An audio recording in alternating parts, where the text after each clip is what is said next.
And that is something that the public never knew, that the reason why Michael was talked into settling out of court, and he admitted no wrong, was because it was already covered.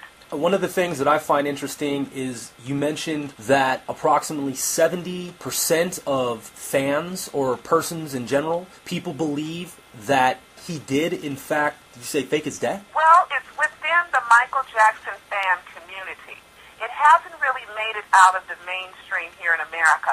It's made it out of the mainstream in France, and it's beginning to be a mainstream thought in Italy. But right now in America, the big media isn't really covering, so there's a huge underground Michael Jackson fan base. And from my observations, this is what I'm believing, because the evidence is so overwhelming, and it becomes even quite ridiculous. Some of the clues and the evidence. I mean, for example, this is it. Michael happens to die. You know, just when he happens to finish enough footage for the movie, this is it. And you know, they had all these cameras, and it was all just beautifully done. And then when you learn who AEG is, who was the company that Michael was signed up for to perform a concert series in London, you learn that they own more movie screens than anyone else in the world, right? So you're like, and then the opening of LA Live, which is this big multi-million-dollar complex in downtown LA across from the Staples Center. It's called LA Live, and they were opening a theater right across the street, the Regal Theater, with 14 screens. And just so happens that Michael dies just in time for us to tell the whole world, and all cameras on us for the premiere of This Is It. I mean, I believe in coincidences, but this is a business coincidence of monumental proportions. Plus, when you look back and you look at domain registrations, which give you an idea of when a business or an idea was coming to fruition, and you see when LALive.com was registered, it was registered in 1996, coincidentally on my sister's birthday, which is kind of crazy. But also, Michael Jackson Live was registered way back in the year 2000. And it hasn't been used for anything else except to sell those tickets for This Is It.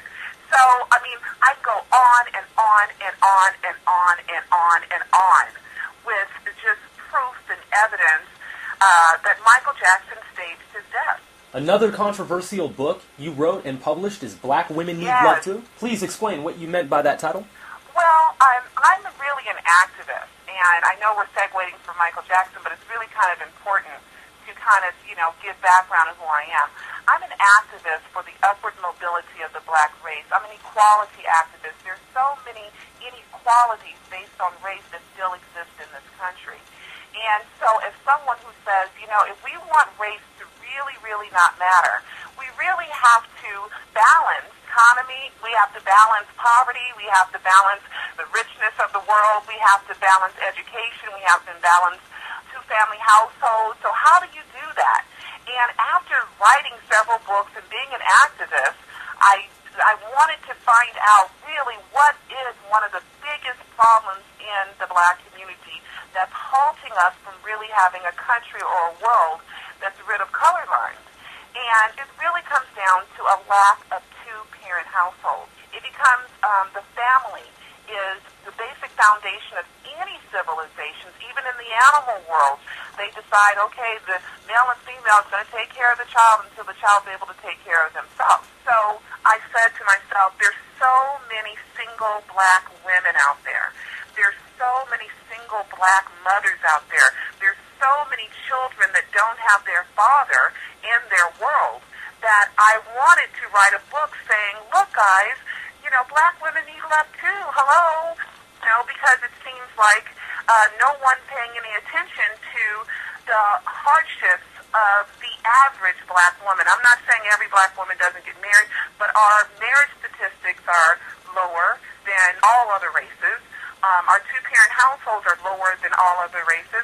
And when a woman is doing everything herself, it makes it very, very difficult for her to have the energy, the time, and the patience to really do everything really, really good. So most black women are overwhelmed with duties being a mom and a dad. And also in hip-hop, the bitch hoe syndrome didn't help either. Right. Pearl Jr., as an associate producer of the film Watermelon Sushi, You've brought luminaries like Kumo D to the table.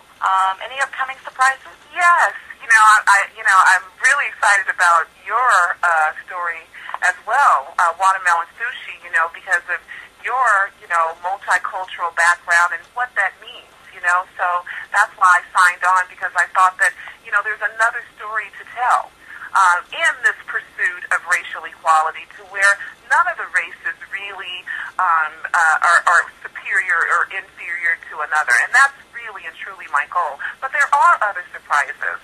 Okay, Pearl Jr., as credentialed media, you cover the Michael Jackson trial every day. What was the difference in the way you felt at the beginning of it and at the end? Well, I have to say that I wasn't there every day. And like Catherine, who I want to give just the utmost love, admiration, and respect for, she was there every single solitary day. I missed some days, but I was there as much as I could be. And I sat directly behind Joe and Catherine. I mean directly behind them, because I wanted to let them know that I got your back. And the reason why I sat behind them was the first day that I went to court. And I was in the overflow room. It was the second day of trial, but it was my first day there. And I was in the back with a lot of press, because the courtroom was so crowded. And I heard the accuser's sister, her name was Davelin, she was on the stand, and she said, now I had no idea whether Michael was guilty or innocent when I walked up there, when I drove up there, especially Cecil and I did not even discuss whether we thought Michael was guilty or innocent. It wasn't even a part of our mindset. We went up there thinking we were just going to do one 30-minute True Talk show, because I had a talk show that aired in Los Angeles. And we were going to do it from the sidewalk. And so, we just thought, one little thing and, please. And, but we ended up qualifying because our show was available to 1 million people in Los Angeles. So we ended up qualifying as fully credentialed media. But I was in this overflow room the first day I was there, second day of trial, and Davelin said, I did not know my father molested me until my mother told me. And I was like, did anybody hear that? And no one paid any attention to it. And she repeated it. And I said to myself, oh my goodness, she is saying her mother put them up to all this. Because she couldn't really say it straight up, so she was using trickery. And I was like, oh my goodness, she is telling everything right here. And no major media picked up on that. And I did. And I said, oh my goodness, they're setting Michael up. This is all a lie. The mother put them up to all of it. That's when I took it more seriously. That's when I started paying attention. That's when I said, okay, I'm a part of this.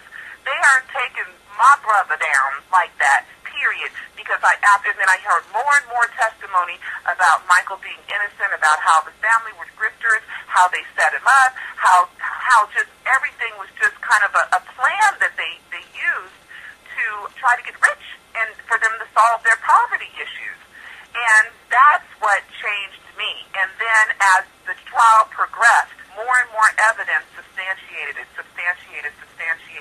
And I knew, when I heard the jury instructions, and I listened to the whole thing because the judge read the entire, I don't know how many pages, but it took hours.